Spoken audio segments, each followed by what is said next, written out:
오늘은 인간의 자유, 즉 자유의지에 대해서 말씀을 드리려고 합니다.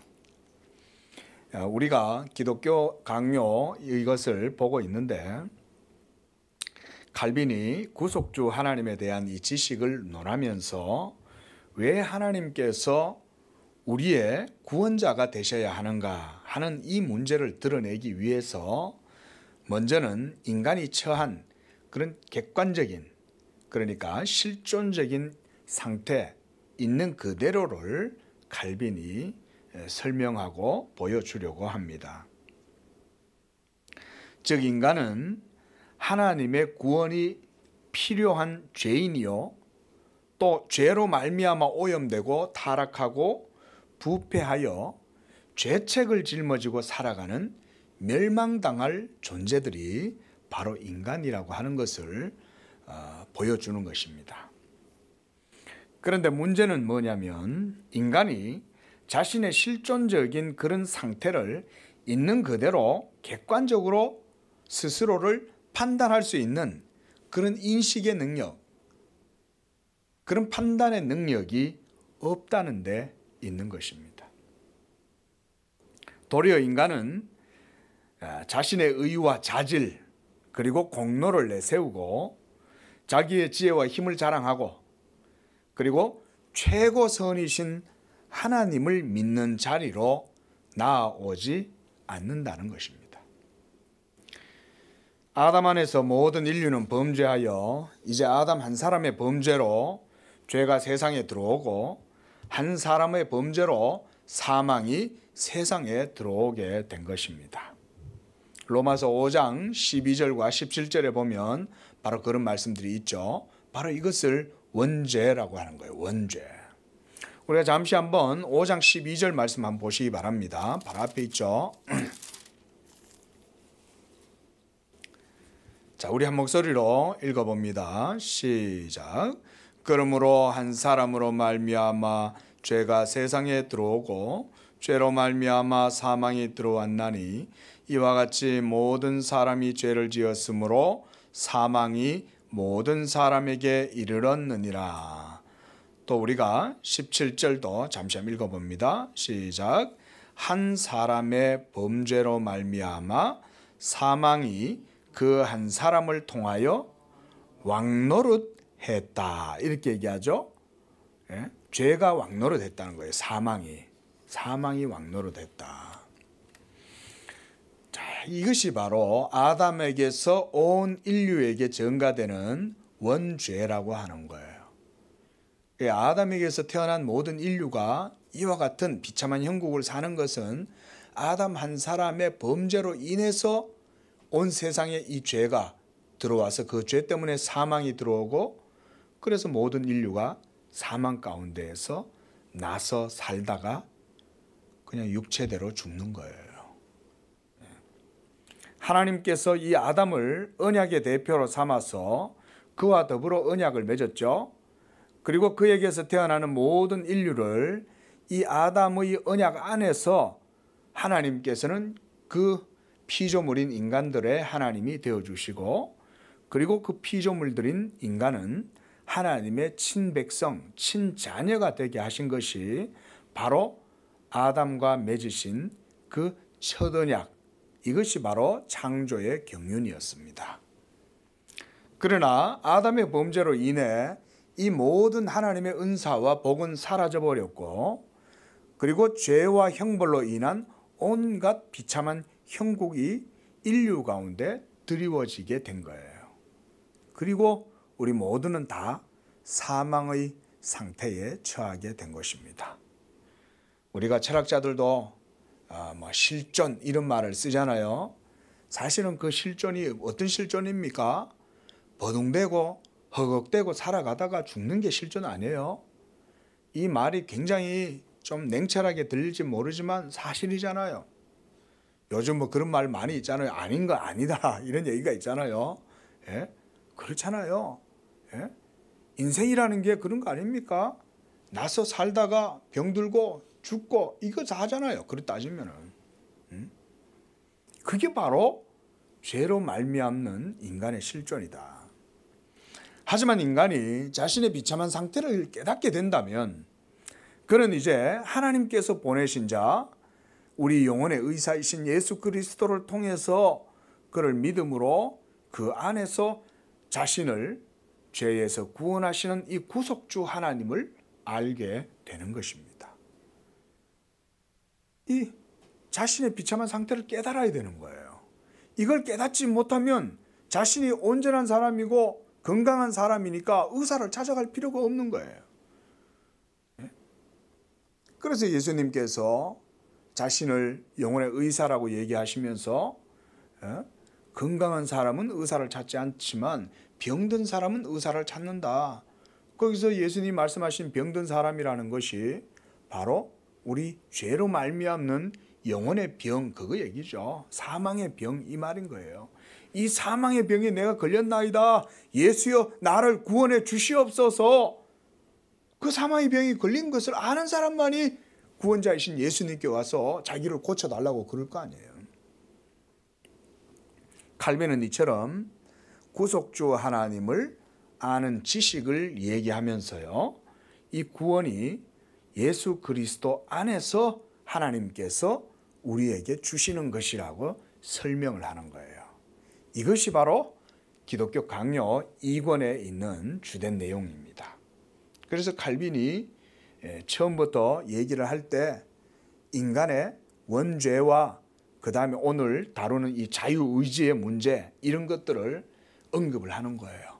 과연 인간이 자유의지, 선택할 수 있는 능력이 있느냐? 인간은 진정하게 자유의 능력을 가지고 있느냐? 이런 것에 대한 얘기를 여기에서 하는 이유가 바로 그렇습니다. 고린도후서 5장 19절 말씀을 보면 사도 바울은 하나님께서 그리스도 안에 계신다 이렇게 말씀하셨어요. 그래서 그리스도 안에서 하나님께서 계심으로 세상을 자기와 화목하게 하시고 이 세상의 죄를 그들에게 돌리지 아니하시고 화목하게 하는 복음을 바로 우리에게 부탁하셨다라고 얘기합니다. 하나님이 어디 계셨다는 겁니까? 그리스도 안에 계셨다는 거예요. 하나님께서 그리스도 안에 계셨다는 얘기는 자신을 우리에게 드러내실 때 심판하고 정죄하고 벌주는, 진노하시고 저주하시는 하나님으로 나타내신 것이 아니고 그리스도로 말미암아 우리 죄인들에게 자비와 은총과 사랑과 값없는 은혜로 복음을 베풀어 주시는 바로 그 하나님으로 우리를 드러내셨다. 그 얘기거든요. 바로 그 하나님이 누구냐면 구속주 하나님. 한번 따라 보겠습니다. 구속주 하나님.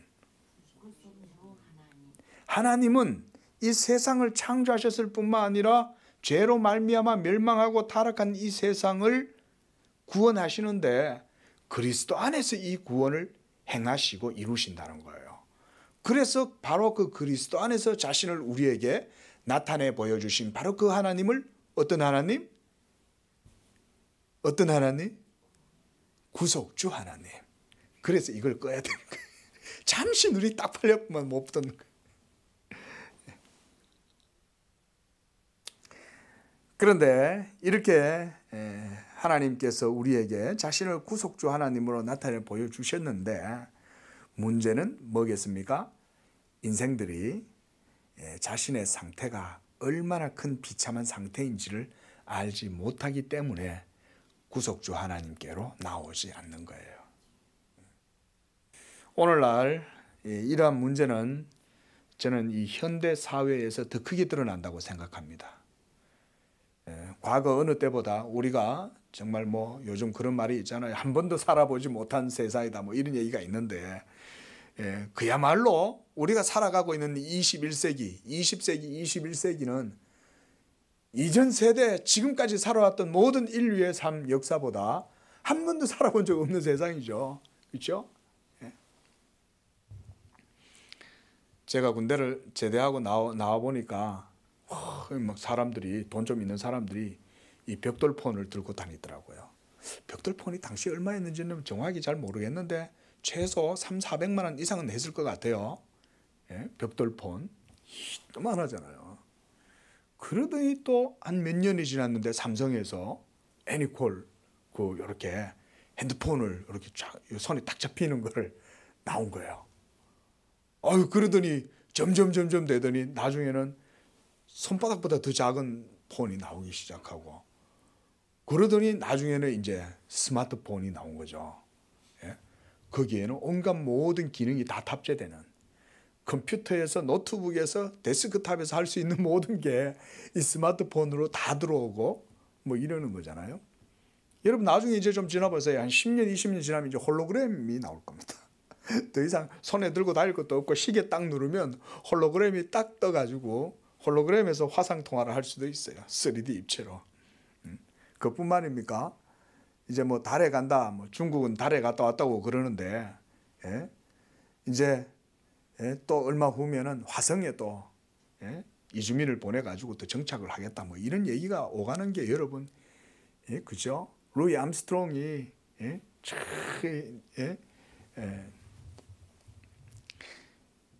닐 암스트롱이죠. 죄송합니다. 달에 가가지고 그죠? 달에 갔다 왔다. 그때가 제가 태어날 때 아닙니까? 근데 지금 벌써 이제는 화성에 간다 이런 얘기가 있잖아요. 어마어마한 발전을 누리고 살아가는 이런 시대. 그러다 보니까요, 사람들이 이 종교, 하나님의 존재 또는 영적인 것, 이 스피리추얼한 이런 것들에 대해서 다들 그런 것에는 더 어두워져 버려요. 물질 문명, 과학 문명, 그리고 이 현대의 화려한 문화들, 드디어 우리 오빠들, BTS 오빠들이 그 빌보드 차트에 우리 한국어로 된 노래를 불러가지고 뭐 1등 했다고 그러나요? 빌보드 차트에 들어갔다고? 뭐 옛날 같으면은 참, 뭐 국위선양했다 이러면서 뭐 프랭카드 불고 뭐 이래야 될 일이 이제는 일어나는 거죠. 그 한국인들이 뭐 소위 요즘 국뽕 이런 거 있잖아요. 국뽕. 얼마나 우리나라에 대한 자존심 이런 것들이 자랑이 얼마나 많아요. 이런 것에 즐거워하고 있다 보면 영적인 것에 대한 갈급함은 다 사라진다 이 말이에요. 한마디로 그런 얘기를 하려는 게 아니고, 세상에 취해가지고 과학에 취하고 물질에 취하고 문화가 가져다 주는 그런 기호에 만족하게 해주는 그런 문화 산업의 향락에 젖어들면 인간 영혼의 진정한 본질을 생각해 볼 수 있는 겨를은 하나도 없다는 거예요.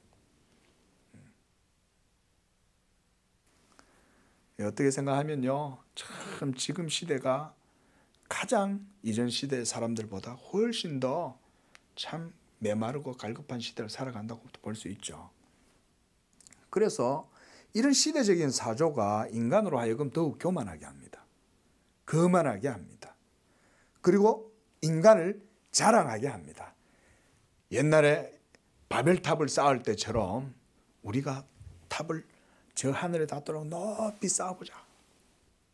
왜 높이 쌓을까요? 높이 쌓아서 자기들을 자랑하는 거예요. 그래서 우리가 흩어짐을 면하고 하나님이 아무리 우리한테 대적하셔도 하나님이 우리를 건들지 못하도록 탑을 아주 크게 해서 높이 쌓자. 높이 쌓아본들 여러분 얼마나 높이 쌓았겠어요? 그런데 자기들 눈에는 굉장히 높아 보였던 거죠. 그러니까 건물을 높이 쌓은 게 문제가 아닌 거예요.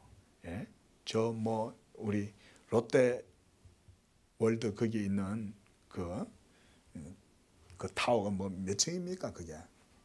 500 몇 층이라고 500 몇 미터라고 그러잖아요. 그죠? 500 몇 미터 넘도록 그래 쌓았다. 그게 중요한 게 아닌 거예요. 인간의 거만한 마음이 하나님의 눈에 괘씸하게 보였던 거예요. 이놈들을 봐라. 그 고대에 뭐 높이 쌓은들 얼마나 높이 쌓았겠어요. 높아봤던 몇십 미터지.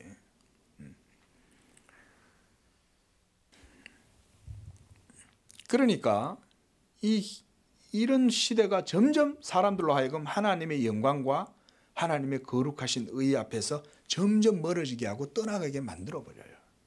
이게 참 현대 사회가 그래서 인간 영혼에는 좋은 것이 별로 없어요. 오히려 영화를 더 많이 보고 미디어도 훨씬 더 많이 접하고 SNS를 통해서 여러 가지 것들, 정보들도 많이 접하고 이럴지 모르지만 그런 시대가 우리에게는 도리어 역효과를 일으키는 거죠. 저는요, 이런 시대를 살아가는 현대인들에게 이렇게 묻고 싶어요. 당신은 진정으로 자유로우십니까? 진정한 영혼의 자유를 당신은 누리고 살아가고 있습니까? 당신이 그토록 즐거워하는 이 세상이 당신에게 진정한 자유를 주고 있습니까? 인간의 삶에 있어 자유보다 더 중요한 것은 없습니다. 이거는 뭐 누구나 다 인정하는 얘기죠. 그래서 이 패트릭 헨리라고 하는 이 18세기의 이 미국의 정치인은 자유가 아니면 죽음을 달라는 유명한 말을 했습니다. 자유가 아니면 죽음을 달라. 이 말이 되게 유명한 말이 되었다고 해요. 오늘날 우리 대한민국 사회도 자유민주주의 국가요. 헌법이 자유를 보장하는 나라이기 때문에 누구라도 대한민국 시민은 자유로울 권리가 있고 자유롭게 자신이 원하는 바를 행할 수가 있죠. 비록 이러한 민주주의 시민의 자유와 권리를 누리게 된 것이 뭐 그리 오래된 것은 아니라고 해도 자유 대한민국의 시민들은 헌법에서 자유로운 삶을 보장해 주고 있는 그런 시대를 살아가고 있습니다. 하지만 헌법이 정해놓은 이러한 자유는 인간 영혼의 내면까지 자유롭게 해주는 것은 아닌 것이죠. 그렇죠? 인간 영혼 내면의 자유를 아무리 뭐 헌법이라도 그걸 제공해 줄 수는 없어요. 대부분 사람들은 자신이 이런 민주주의 사회와 국가, 정치 제도 속에서 시민으로 살아가기 때문에 사람들은 자신을 자유로운 존재라고 생각을 해요. 그 밖에 나가서 당신은 자유롭습니까? 이렇게 얘기하면 사람들은 대부분 그렇게 대답할 거예요. 저는 자유롭죠. 저 대한민국, 자유 대한민국 시민이에요. 누구나 다 그렇게 얘기할 겁니다. 이렇게 국가와 헌법이 보장하는 한계 내에서 그들은 자유롭다고 하지만 성경이 우리에게 말하는 자유란 그런 헌법이 명시하는 권한 이상의 인간 영혼, 내면의 본질적인 자유를 의미하는 거예요. 이것이 성경이 말하는 자유함입니다. 자유함. 그래서 그들이 진정으로 자유로운지는 우리가 좀 더 깊이 이 자유에 대해서 생각을 해볼 필요가 있는 것입니다. 그래서 이 저녁에 우리가 이 말씀을 통해서 정말 이 인간 영혼에 자유가 있느냐, 어떤 상태냐, 이것을 말씀을 통해서 좀 보려고 그러는 겁니다. 자유라고 하는 것은 어떤 것으로부터도 구애됨이 없고 그리고 여러분의 영혼이 최상의 행복을 만끽할 수 있는, 그걸 누릴 수 있는 그런 상태를 자유라고 하는 겁니다. 이게 뭔 말인지 조금 지나보면 이제 이해가 됩니다. 어떤 강한 힘 또는 외부에서 오는 어떤 강력한 그런 어떤 권력에 의해서 억압당하는 것보다 인간을 수치스럽게 하는 것은 없을 겁니다. 그런 억압 자체는 폭력이고 그리고 그 억압을 당하는 사람에게는 그의 모든 존엄성과 권리가 강탈당하는 것이고 그래서 노예처럼 그의 모든 인권이 박탈되어 버리는 것, 그런 것이 바로 억압이죠. 그래서 현대인들 특히 사람들은 어떤 생각을 하냐면 돈이 많이 있으면 먹고 싶은 것, 갖고 싶은 것, 입고 싶은 것, 자신이 소유하고 싶은 것을 마음껏 누릴 수 있으니 돈이 자신에게 자유를 가져다 준다고 착각을 합니다. 이게 대부분의 사람들이 이런 생각을 하는 거예요. 우리 양재교회 성도님들 오늘 이 말씀 들으시면서 여러분들 마음속에 행여나 이런 조금이라도 이런 생각이 있으면 그 빨리 하나님 앞에 내려놓으셔야 돼요. 하지만 그 사람은 벌써 그런 생각 자체를 하는 사람은 자신이 돈의 노예가 되어 있다는 사실을 지금 알지 못하고 있는 거예요. 자, 우리는 과연 그 무엇들에게서부터 자유로울까요? 여러분들은 자유로운가? 한번 생각을 한번 해보십시오. 돈으로부터의 자유뿐만 아니라 우리는 건강, 또 현대인들은 또 100세 시대 웰빙 이런 말들이 유행하잖아요. 그 전부 다 여러분 그 장수와 건강에 대해서 자유하지 못하는 거예요. 맨날 다이어트하고 나중에는 거식증까지 걸릴 정도로 스트레스를 받고 자유하지를 못하는 거예요. 그리고 이 현대 사회에서 야기되는 여러 가지 현대병들, 스트레스, 강박증 이런 것에서의 자유함, 그리고 사람과의 관계로부터의 자유, 혹은 자신이 무엇이 되고 싶어하는, 또는 뭔가 이루고 싶어하는, 또는 뭔가 하고 싶거나 또 뭔가 갖고 싶은 그런 여러 가지 욕망으로부터의 자유, 또한 자신의 욕망을 억누르는 이 사회 제도에서 벗어나고 싶은 욕망. 버스 타는데 마스크 안 썼다고 손가락질 하니까, 지하철에서 마스크 쓰라고 옆 사람이 얘기하니까 사람들이 왜 화를 내요? 너 왜 내 자유를 건드냐는 거거든요. 너무 이 사회가 싫은 거예요.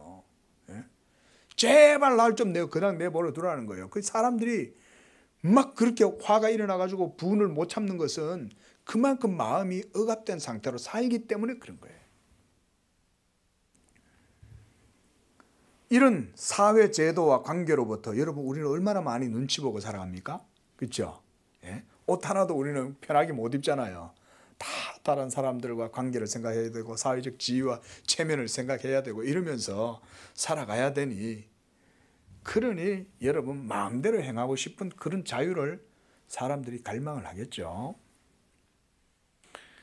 오늘날 우리나라 자살률이 OECD 국가 가운데 최고 아닙니까? 1등이에요. 1등.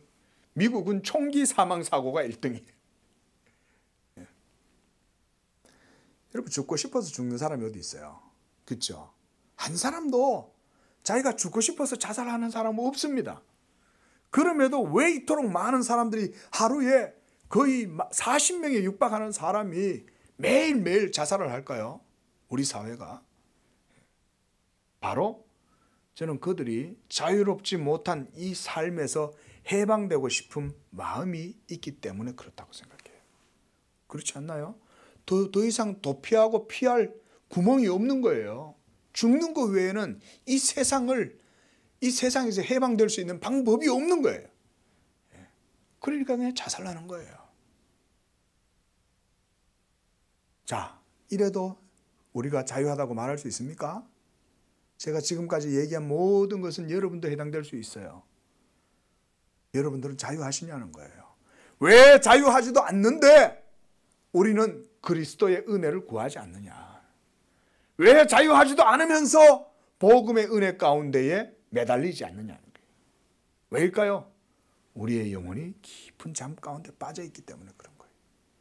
우리의 영혼이 여전히 내 속에는 의가 있고 여전히 내가 살아있고 자기 부인, 자기 증오보다는, 자기를 미워하기보다는 여전히 내 육체를 사랑하고 내 삶을 사랑하고 내게 주어진 것들을 사랑하고 내가 뭔가 가지고 있으면 그런 것을 더 의지하고 있다. 이 얘기입니다. 예수님께서 유대인들에게 이렇게 말씀하셨습니다. 요한복음 8장 32절에 진리를 알지니 진리가 너희를 자유롭게 하리라. 진리가 너희를 자유롭게 하리라. 이 말을 듣고 있던 유대인들이 예수님께 이렇게 말해요. 우리가 아브라함의 자손인데 남의 종이 된 적이 없는데 네가 어찌하여 우리를 자유롭게 하겠다라고 그렇게 말하냐. 우리가 자유롭게 되어야 한다고 그렇게 얘기하냐. 우린 자유로워. 우리에게는 자유함이 있어. 왜 그런데 예수 당신은 우리가 자유롭게 되어야 한다고 말하는가. 우리는 누구의 종이 아니야 라고 이렇게 대꾸를 해요. 여러분 여기서 주님이 말씀하신 자유와 유대인이 생각하는 자유는 서로 다른 거예요. 의미와 생각이 틀려요. 근데 예수님이 말씀하신 자유라고 하는 것은 인간 영혼 내면의 진정한 자유, 그걸 얘기해요. 그래서 아들이 너희를 자유케 하면 너희가 참으로 자유하리라 그런 거예요. 참으로 자유하다는 얘기는 진정하고 참된 영적인 자유를 아들을 통해서 너희가 누리게 될 거다. 이 얘기예요. 참된 자유를 얘기하시는 거예요. 우리가 헌법이 보장해주는 자유는 진정한 의미에서의 자유는 아니죠. 그냥 법이 정해놨으니 네가 그 안에서 그냥 살아라 이 정도잖아요. 예? 그러나 주님이 말씀하신 참된 자유라고 하는 것은 영혼의 자유, 내면의 자유요. 죄로 말미암아 속박당해서 마귀에게 종노릇하고 사망에 매여서 두려움 속에 살아가는 노예적인 두려움에서 살아가는 우리의 영혼을 자유케 하는 바로 그 자유다. 그래서 주님께서 요한복음 8장 34절에서 이렇게 말씀해요. 너희들이 자유로운 존재라고 말하는데 죄를 범하는 자마다 죄의 종이다. 종은 영원히 집에 거하지 못하되 아들은 영원히 거하니라. 이렇게 말씀하셨어요. 주님이 말씀하신 그 자유는 죄로 말미암는 종의 신분, 노예의 상태에서의 자유를 말씀하시는 거예요. 유대인들은 왜 자신들이 자유롭다고 생각을 했을까요? 여기에 유대인과 주님의 생각의 차이, 그 핵심이 있어요. 유대인들은 왜 자신들이 자유롭다고 생각했고 예수님은 왜 유대인들이 자유하지 못하다고 너희가 자유롭게 되어야 된다고 말씀하셨을까요? 왜 유대인들은 예수님의 이 말씀에 동의하지 못한 걸까요? 우리가 남의 종이 된 적이 없는데 왜 우리 보고 자유하게 되라고 얘기하는 거야? 왜 그들은 이렇게 얘기했을까요? 유대인들은 율법을 통해서 하나님을 섬기고 있었지만 정작 그들은 자신들이 이 율법의 앞에서 자신들이 얼마나 비참 가운데 있으며 자신들이 하나님의 진노와 저주를 당해도 아무 할 말이 없는 죄인이라고 하는 그런 사실을 알지 못했기 때문에 그런 거예요. 이것은 유대인들뿐만이 아닙니다. 아담에게서 태어난 모든 인류가 다 이러한 병에 걸려 있습니다. 현대인들은 더더욱 눈이 멀었어요. 이 불야성 같은 서울 도성에 살면서 저 밤하늘 우주에서 내려다봐도 이 서울 땅이 얼마나 환해요. 그런데도 인간들의 눈은 더욱 어두워진 거예요. 우리 모두도 유대인들처럼 이 위선의 가면 뒤에서 우리 자신이 의롭다고 생각하면서 내가 지금 자유로운 상태에 있다고 생각할 가능성이 높아요. 여러분, 인본주의를, 그래서 우리 기독교는 인본주의 자체를 나쁘다고 말하지 않지만 성경적인 가치, 성경적인 기준으로는 우리가 인본주의를 결코 그대로 있는 것으로 받아들이지 않습니다. 왜냐하면 인본주의는 죄로 말미암아 범죄한 인본주의이기 때문에 그래요. 인간 중심, 인간을 높이고 인간의 의로움을 생각하고 인간을 자랑하는 것은 모두 다 인간 자신에게는 사실은 올무가 되는 거예요. 올무가 되는 거예요. 왜냐하면 하나님께로부터 자꾸 떠나게 하니까. 그러면 생명과 자유를 못 누리잖아요. 그래서 우리가 인본주의를 못 받아들이는 거예요.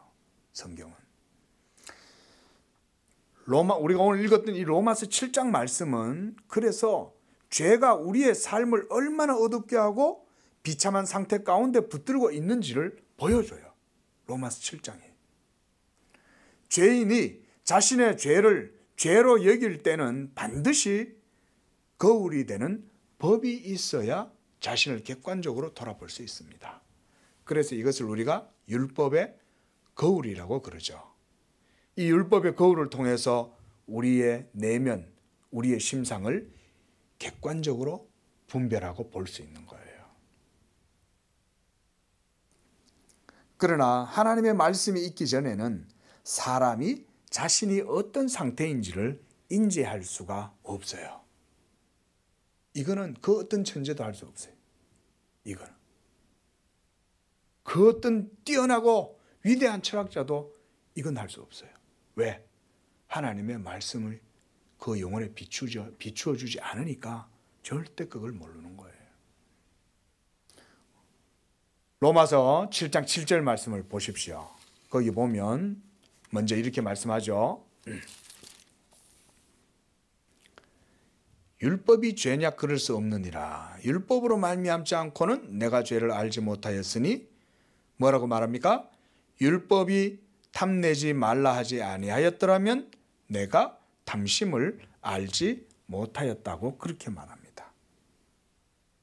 그러니까 내 속에 온갖 육적인 것에 대한 탐욕이 가득해도, 육적인 탐욕이 가득해도 우리는 그것을 죄라고 생각을 못하는 거예요. 그죠? 내가 그냥 원하니까 원하는 거지라고 생각하는 거예요. 그래서 내가 원하니 그것을 행동해. 내가 원하니 그걸 선택하고 결정해서 그 의지로 내가 그걸 행동한다 라고 해서 내가 자유가 있다고 우리는 생각하는 거예요. 그렇잖아요? 대부분 사람들이 그러지 않습니까? 하지만 계명에서 탐내지 말라고 말씀을 하면 여러분 속에 있는 죄의 욕망이 이 계명의 말씀에 부딪히면서 자극을 받아가지고 여러분 속에서 온갖 탐심을 이루는 거예요. 도둑질 하지 마라 그러면 막 평상시에 남의 거 훔치고 편법을 사용해가지고 여러분 뭐 예를 들어서 제가 정치 얘기하는 거 아닙니다. 가령 예를 들어가지고 어떤 분이 편법으로 자기 아이를 유능한 대학에 들어가도록 했다. 여러분 그거 도둑질입니다. 10계명은요 그런 것까지 다 적용합니다. 그걸 도둑질이라고 보통 생각 안 하잖아요. 예? 그러나 보세요. 어떤 의원의 자녀가 어떤 대학에서 자기의 어떤 탤런트를 가지고 기능을 이용해 가지고 그 대학에 합격을 했는데 이 아이가 합격하는 바람에 걔보다 더 정당하고 열심히 놀아갔던 아이가 합격을 못했어. 그러면은 그 변칙과 특권을 이용해 가지고 학교에 들어간 그 부모와 그 아이는 남의 것을 도둑질한 거예요. 여러분 나중에 하나님 앞에 그런 것까지 다 심판받습니다. 나중에요. 작은 것 하나 다 심판받아요. 그런데 그렇게 해도 그거 자기가 나는 내가 가지고 있는 특권과 내가 가지고 있는 기회와 그런 걸 가지고 이용해서 내가 했지 이렇게 생각하면 그게 죄인 줄 모르는 거예요. 그게 얼마나 뻔뻔스러운지 몰라요. 우리 사회에 있는 특권자들이 뻔뻔스럽게 이럴 데 없어요. 그러나 율법이 오면 그때서야 내 자신의 죄를 깨닫게 되는데 율법이 그것을 죄라고 말하면 그 앞에 항복을 하고 이렇게 자기의 죄를 고백하고 회개를 해야 되는데 그게 아니라 도리어 이 죄가 마치 하나님께 대적하던 그 바로와 같이 애굽왕 바로와 같이 끝까지 대적하는 거예요. 끝까지. 그래서 우리가 출애굽기에서 바로에 강팍하게 된 그 상태를 여러분 이렇게 하나님의 말씀에 대적하는 우리의 죄악의 본성에 비유하는 거예요. 회개를 안 해요. 자기의 잘못을 인정 안 해요. 끝까지 나아가는 거예요. 그럼 누가 이길까요? 누가 이길까요? 하나님 말씀이 이기죠. 결국은 못 이겨요. 나중에는 반드시 박살이 납니다. 그 전에 회개하고 항복을 하면 되는데 안 해요. 자, 이 7절의 말씀에서 이 말씀은 내가 죄를 인식하지 못하다가 계명의 말씀이 내게 탐내지 말라고 하니까 내 속에 있는 죄의 욕망이 작동하기 시작하고 그리고 그 악한 본성을 드러내기 시작했다 이 말인 거예요. 그런데 이 율법의 계명이 여러분들에게 오기 전까지는 여러분들은 탐내든지 거짓말 하든지 온갖 욕망에 따라서 행동을 하고 돈을 좋아하고 뭐 건강을 좋아하고 음식을 탐하고 온갖 모든 것들을 다 욕망하는 것도 죄라고 생각하지를 못한 거예요. 그런데 하나님의 말씀이 오니 그 모든 게 다 죄인 게 드러난 거예요. 그러고는 그 악한 실체가 내 속에서 드러나기 시작합니다. 그래서 사도는 율법이 없을 때는 죄가 죽어 있는 것처럼 보인다고 그렇게 말해요. 그 9절 말씀 보세요. 뭐라고 말씀합니까? 전에 율법을 깨닫지 못했을 때에는 내가 살았더니 내가 살아 있었어요. 그때는. 그런데 계명이 이름에 죄는 살아나고 나는 어떻게 됐어요? 죽었어요. 이 말은 무슨 얘기냐면 내 속에 음흉한 실체가 있었는데 내가 그걸 몰랐어. 그런데 내가 살 때는 내가 산다고 생각한 거예요. 근데 내가 산 게 아니라 사실은 죄에 전부 다 자극을 받아가지고 죄의 욕망을 따라서 그냥 살았을 뿐인 거예요. 남을 미워하고 더러운 짓을 하고 더러운 말을 하고 악한 행동을 하고 이러고 살아도 그게 죄인 줄 몰랐던 거예요. 근데 그건 다 자기가 한다고 생각했던 거예요. 그러니 자기가 살아있다고 생각한 거죠. 그런데 계명의 이름에 나는 죽고 내 속에 죄가 실체가 드러났다는 거예요. 예? 알고 보니 내가 산 게 아니고 내 속에 죄가 그동안 나를 충동하고 조종하고 그 죄의 본성과 욕망이 나로 하여금 이와 같은 많은 죄를 짓게 했구나. 이걸 어떻게 깨닫겠냐고요. 하나님의 계명이 여러분들에게 다가오지 않으면 일평생을 돌을 닦아도 못 깨달아요. 그래서 불교가 아닌 거예요. 불교가. 10절에서 이제 생명이 이르게 할 이 계명. 여러분 율법은 좋은 거예요, 나쁜 거예요? 율법은 선한 겁니까, 나쁜 겁니까? 선한 거죠. 왜요? 그것은 하나님의 말씀이잖아요. 하나님의 말씀이니 가장 고결하고 가장 선한 거예요. 예? 그런데 어찌하여 그렇게 가장 선한 계명이 나로 하여금 사망에 이르게 하냐? 그러면 율법이 나쁜 겁니까? 뭐가 나쁜 거예요? 내가 나쁘기 때문에 그런 거예요. 근데 사람들은 그걸 생각을 못하는 거예요. 계명이 내게 이르니까 내 속에 죄가 욕망을 쳐가지고 막 반응을 하고 요동을 일으키고 그래서 내 속에 있는 죄의 실체가 다 드러나니까 율법이 나쁜 거냐는 거예요. 아니잖아요. 율법은 거룩하고 의로운데 그 의로운 계명이 내 속에 있는 숨어있는 모든 은밀한 죄를 다 드러내가지고 내가 죄로 말미암아 하나님 앞에서 죽어 마땅한 죄인이라는 것을 보여주는 거 아니에요. 그래서 너는 이미 영적으로 죽어 있어 라는 사형 선고가 율법을 통해서 우리에게 주어지는 거예요. 율법을 통해서. 그 율법 앞에서 누구 하나 하나님 앞에 의롭다함을 얻을 인생은 하나도 없죠. 모두 다 입을 막고 하나님의 심판대 앞에 서게 하려 함이라고 그러잖아요. 그 율법이 바로 그걸 보여주는 거예요.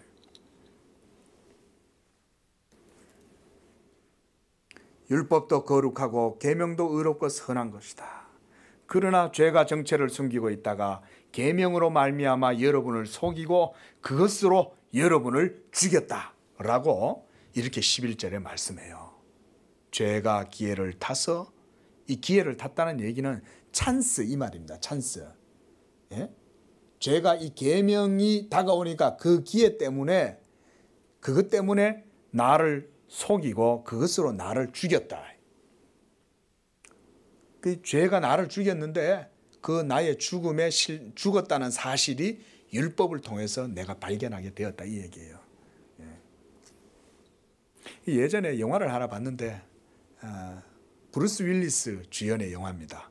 이 사람이 막 이렇게 영화 속에서 막 행동을 하고 살아가는데 처음에는 이 사람이 살아있는 사람처럼 행동을 해요. 근데 나중에 영화 결말에 딱 가면 이 사람은 사실은 벌써 자기가 죽은 거야. 예? 죽어가지고 있으면서 자신이 살아있다고 생각을 하면서 막 영화 내도록 이제 그렇게 사는 거예요. 근데 나중에 알고 보니까 공포스럽게도 끔찍하게도 사실은 자기는 죽어 있었던 거예요. 자기가 죽은 줄 모르고 살아있는 사람처럼 행동하고 살았던 거죠. 그러면서 또 어떤 아이를 만났는데 그 아이도 사실은 죽은 아이야.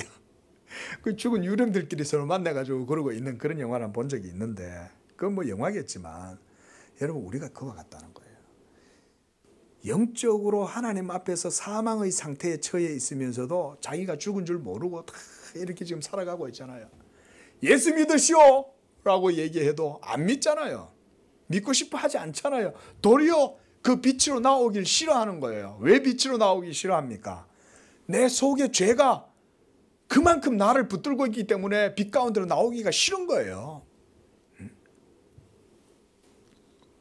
그래서 오직 죄가 죄로 드러나기 위해 선한 그 율법으로 말미암아 나를 죽게 만들었으니 13절에 이는 율법의 계명으로 말미암아 죄가 심히 죄되게 하려고 함이었다 라고 그렇게 말합니다. 죄가 죄로 드러나기 위하여 율법이 우리에게 와서 그래서 나를 죽게 만드는 거예요. 나는 원래 죽게 만든 게 아니라 율법이 나를 죽게 만든 게 아니죠. 율법은 율법의 순기능을 발휘를 한 거예요. 그런데 우리가 죄 때문에 죽었다는 사실을 모르고 있었어요. 영적으로. 그런데 하나님의 정미한 이 말씀이 여러분에게 오니까 그 말씀을 통해서 여러분들의 영적 상태가 깨달아지는 거예요. 아, 내가 영적으로 죽어 있구나. 그리고 내 속에 역사하는 것은 내가 아니고 죄가 역사하고 있다는 것을 율법이 보여주는 거예요. 그래서 죄를 심히 죄되게 하려 합니다 라고 하는 게 그거예요. 여러분 오늘 이 말씀을 잘 기억하셔야 됩니다. 그래서 사도는 우리가 모두 죄 아래 팔렸다 이렇게 말해요. 14절 말씀 보십시오. 우리는 율법은 신령한 줄 알거니와 나는 육신에 속하여 죄 아래에 팔렸다 이렇게 얘기하죠. 여러분 죄 아래 팔렸다는 얘기는 죄의 노예가 됐다 이 얘기인 거예요. 노예들이 옛날에 막 팔려나가잖아요. 그래서 사도가 이렇게 죄 아래 팔려서 얼마나 영적으로 무지하고 어둠 가운데 있는지를 보여주는 것입니다. 그래서 이제부터는 15절부터 마지막 절까지는 어떤 얘기를 하냐면 내가 행하는 것을 내가 알지 못한다. 그 율법이 이제 다가왔어요. 이제는 율법이 없을 때는 내가 죄를 지어도 죄인 줄 몰랐잖아요. 그리고 내가 한다고 생각했단 말이에요. 근데 율법이 오니까 알고 보니까 내가 했던 게 아니라 내 속에 죄가 역사해서 나로 하여금 종을 삼고 그렇게 해서 내 뒤에서 나를 꼭두각시처럼 조종한 거예요. 우리는 보통 꼭두각시처럼 행동해도 내가 한다고 생각하지만 위에서 누군가 조종하잖아요. 그게 바로 죄였다. 그런데 이제는 율법으로 인해서 그 실체를 깨닫고 나니까 내가 행하는 것을 내가 알지 못하는 거예요. 왜? 내가 하는 게 아니고 누가 하는 거예요? 죄가 하고 있는 거예요. 나는 하고 싶지 않은데 자꾸 그걸 하게 해. 누가 해요? 죄가 하는 거예요. 내 속의 죄가. 그래서 15절에 이렇게 말씀하죠. 내가 행하는 것을 내가 알지 못하노니 이건 내가 하는 게 아니라는 거예요. 누가 한다는 거예요? 죄가 하더라는 거예요. 그래서 내가 원하는 것은 행하지 아니하고 도리어 미워하는 것을 행함이라. 이거 내 하면 안 되는데? 나 이 죄 지으면 안 되는데? 나 계속 이렇게 하면 안 돼! 라고 하는데 이걸 어떻게 할 수가 없는 거예요. 이게 율법 아래에 있는 사람의 탄식이에요. 분명히 하나님 말씀에는 이렇게 하면 죄라고 그랬는데 자꾸 그거 아닌데 내가 자꾸 하고 있는 거예요. 여러분 이게 바로 뭘 보여줍니까? 우리 사람에게 선에 대한 자유의지가 있다는 거예요, 없다는 거예요? 예? 자유의지가 있다는 거예요, 없다는 거예요? 이게 자유의지가 없다는 얘기가 이렇게 나오는 거예요. 율법이 없으면 우리에게 자유의지가 있는지 없는지도 분간을 못해요. 내가 죄를 지어놓고 그래도 내가 그 선한 걸 내가 했다고 말을 하는 거예요. 여러분 그래서 이 칼빈이 이 기독교 강요 2권 2장에서 이 자유의지, 인간의 자유의지를 깊이 있게 논합니다. 깊이 있게. 그걸 다 논하면요, 뭐 아주 길게 해야 돼요. 근데 지금 제가 간단하게 말씀드리는 거예요. 우리에게는 이런 영적인 자유, 하나님을 향한 선한 자유의지가 없어요. 하나님의 계명이 여러분들에게 오면 여러분들이 어떻게 그 계명을 감당해요? 한 계명도 감당 못해요. 우리 속에 있는 온갖 모든 욕망들이 날마다 하나님보다는 죄를 향하여 나아가도록 하잖아요. 그런데 이제는 하나님의 말씀을 배우고 믿음을 배우고 예수 믿음 가운데 살아가려고 애를 쓰니까 이제부터는 내가 뭔가 의지를 발동을 할 줄 알았는데 내가 원하는 것은 하지 않고 도리어 내가 미워하는 것을 행하는 거예요. 이게 도대체 어떻게 된 일이지? 나는 이거 하고 싶지 않은데 어느 순간 나는 그걸 하고 있는 거예요. 자유의지가 없다는 얘기죠, 사람에게. 이것이 바로 우리의 노예의지다. 노예의지. 계명이 없을 때는 내가 자유인이요 의인이요 자유의지의 능력을 가졌다고 생각했지만 이제 율법으로 말미암아 내가 자유의지와 선을 행할 수 있는 능력이 없음을 이렇게 깨닫게 된 거예요. 이게 바로 15절 말씀이에요. 그래서 사도는 16절부터 20절까지 이렇게 말합니다. 내가 원하지 아니하는 그것을 행하면 이로써 율법이 악한 거예요, 선한 거예요?